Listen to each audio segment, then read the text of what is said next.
Oke sahabat, kita jumpa kembali. Ini adalah kolam-kolam ikan nila saya. Ini kolam pembibitan. Ini yang saya khususkan untuk pembibitan. Bisa teman lihat ini. Dan yang ini sudah layak konsumsi, alias bisa kita panen. Ini size-nya. Sebelah sini juga.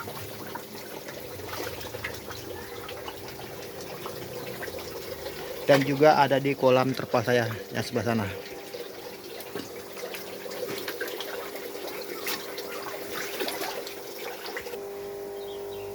Nah ini.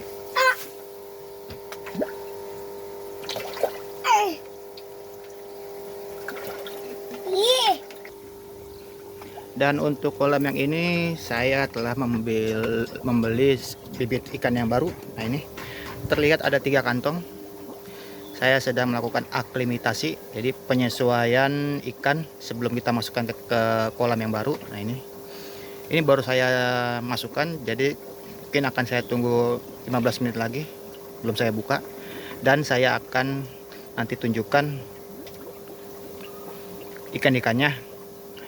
Dan pada waktu saya pembelian nanti akan saya tampilkan di video, di akhir video. Jadi simak terus video kali ini, dan bila ada pertanyaan silahkan tanyakan di kolom komentar. Dan jangan lupa minta dukungannya dengan cara subscribe channel ini, like bila kalian suka. Dan kita akan aklimatasi ikan nila ini. Kita akan tunggu 15 menit lagi. Nah ini kantongnya sudah saya buka. Ini 3 kantong saya buka. Dan untuk mempercepat proses, kita tambahkan airnya aja. Jadi aklimatasi ini bertujuan untuk ikannya ini cepat beradaptasi. Jadi tujuan utamanya ikan ini cepat beradaptasi. Nah ini kita ini, dan kita biarkan saja dulu. Jangan terburu-buru saat memasukkan ikan, karena proses aklimatasi itu sangat penting di awal, semacam standar prosedur. Jadi kita biarkan dulu.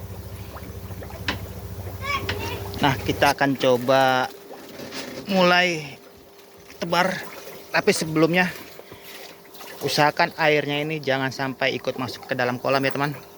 Kita buang dulu airnya. Kita ambil dulu.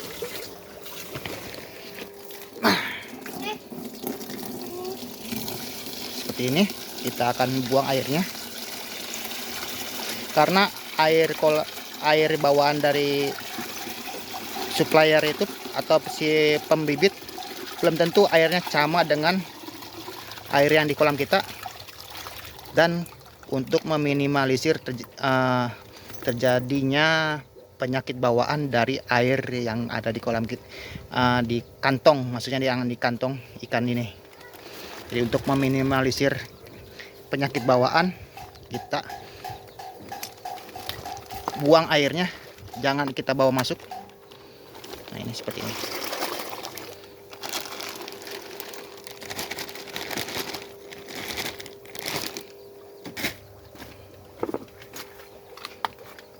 Dan inilah ikan yang akan kita tebar. Ukurannya 2-3 jari. Ini kita akan bisa sambil hitung.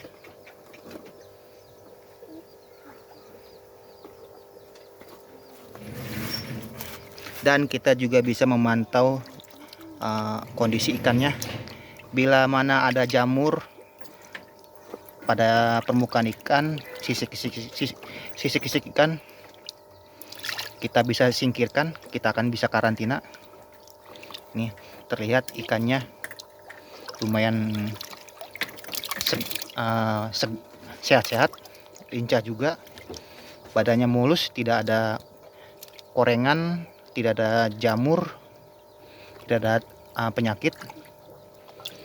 Dan kulihat tidak ada ikan yang mati di dalam kantong atau packingan yang kita beli. Oke, Sambil kita masukkan, nanti akan saya hitung satu persatu karena saya sendiri.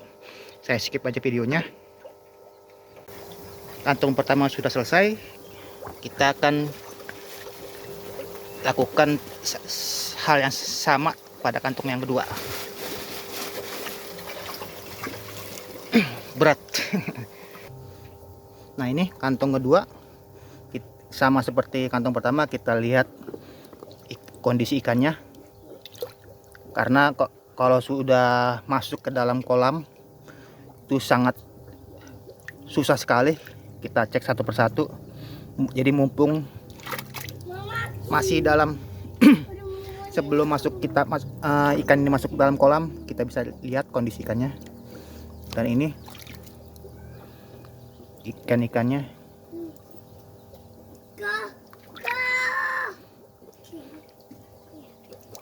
Oke, saya rasa cukup. Tidak ada korengan, borok ataupun jamur. Jadi kita akan masukkan sambil kita hitung. Inilah kantong terakhir. Dan 2 kantongnya itu sudah saya tebar ikan-ikannya. Nah, ini. Jadi seperti kantong pertama, kantong kedua, kita akan lakukan pengecekan kondisi ikan dan kita hitung jumlahnya. Inilah proses akhir. Ikan-ikannya sudah saya tebar. Jadi saya membeli 5 kilo ikan, sudah saya hitung total ikannya itu ada 84 ekor. Jadi emang benar ukuran 2-3 jari kalau 1 kilonya isi 15-20. Karena size-nya juga ada yang kecil ada yang besar. Jadi total 5 kilo ada 84 ekor. Nah, ini. Jadi selanjutnya nanti akan saya puasakan 2 hari tanpa saya kasih pakan. Tujuannya ikannya ini seperti biasa beradaptasi dengan media kolam yang baru, karena saya membelinya di tempat yang lain, di kolam apung. Jadi kita adaptasikan dulu. Dan tak lupa tahapan terakhir, proses akhir, kita berikan garam ikan. Jadi kita berikan garam ikan 1 genggam saja. Tujuannya garam ikan itu membantu mengurangi stres pada ikan. Intinya kalau pada saat tebar bibit, membantu proses adaptasi agar ikannya tidak stres. Dan bila mana ada luka-luka pada ikan, karena di dalam kantong packing bibit itu mungkin berdesak-desakan, jadi sisiknya itu saling menggores, jadi mungkin ada luka. Jadi garam ikan ini mempercepat proses penyembuhan. Jadi inilah proses tebar bibit pada kolam terpal saya, dan saya akan lampirkan video saat pembelian bibit. Dan silakan teman-teman simak videonya. Nah, sekarang kita sudah berada di tempat pembibitan dan juga tempat penjualan ikan nila. Nah, ini modelnya sistem keramba apung. Terlihat banyak sekali keramba-keramba yang sudah disekat, diapungkan di tengah-tengah danau. Nanti kita akan lihat ikan-ikannya, karena kita harus menyeberang menggunakan sampan ke tengah.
Sini dulu motor.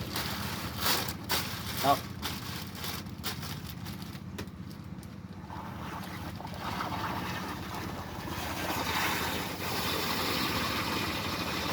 Hop. Motor tuh. Jadinya di mana? Di kandang, Pak. Ayo.